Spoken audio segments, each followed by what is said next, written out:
It's always too hot till it's cold. The coffee. You spend all that time in preparation. The beans, and you gotta buy the right beans. The boiling water, you gotta buy filters and shit, and like measure shit.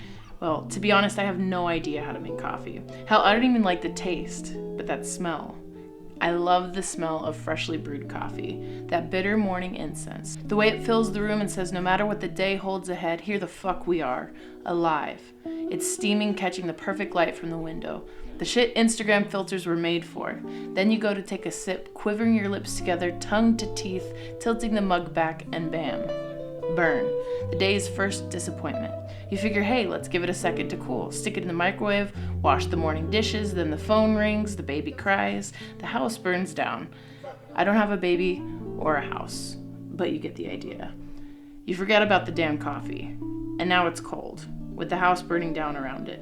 The house being your life. I've been reading again. I moved next to an epic bookstore that has a ton of really old books. You walk by it and you get that instant smell of, old book. The kind of old book smell you reference when recalling the smell of old books in old books. You know what I'm talking about. I spent 2 hours in there the other day, scanning shelves for the perfect line inside the perfect page that was going to flip my mind on its ass and say, listen here, here's the answer to questions you didn't even know you had. I picked up a few, then put them down. Then picked up a familiar Kerouac fave, then put it down. I take my book buying process seriously. Like probably a little too seriously. I settled for a man named Capote though. I'd read about him in college, but never actually picked up his work. I saw a 1977 edition of The Dog's Bark, and I have a dog. He barks.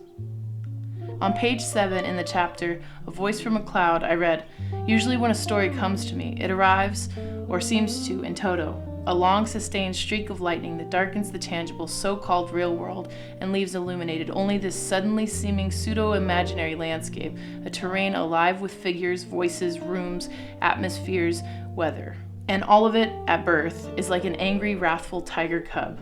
One must soothe and tame it, which of course is an artist's principal task, to tame and shape the raw creative vision. I had a busy few last weeks. I headlined Yucca Tap Room with my friends in Tempe. I tried to get some footage, but I was busy talking over loud music, ruining my voice before the show, and also dancing to Mariah. Nick came down. I love Nick.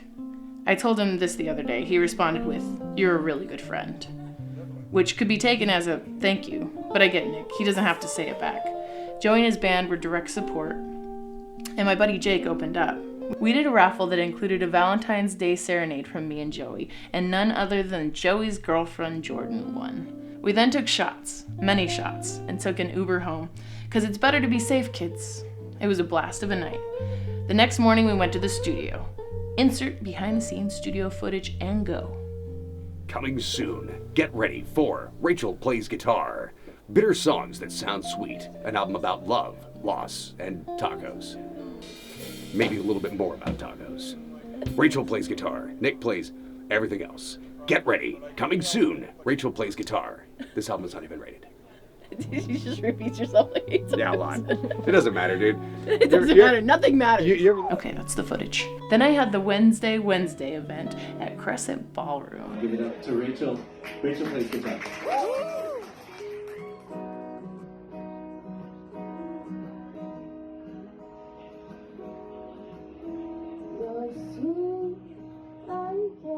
It was an exciting week, and I'm thrilled for what's coming next. We're putting together a bunch of music videos. I'm just gonna start filming things because I feel like it and it makes me feel productive, and Ray's a great editor, so let's put her to work.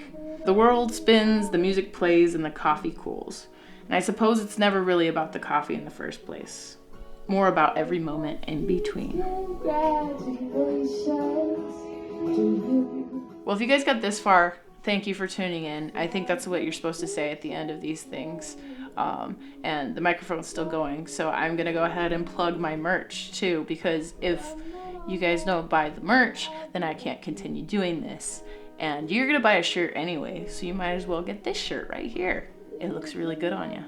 There's also a hoodie. There's some other stuff. You should check out the website. Again, thank you so much for watching and listening and subscribing and liking and telling all of your friends. I love you all, and don't you dare tell me thank you.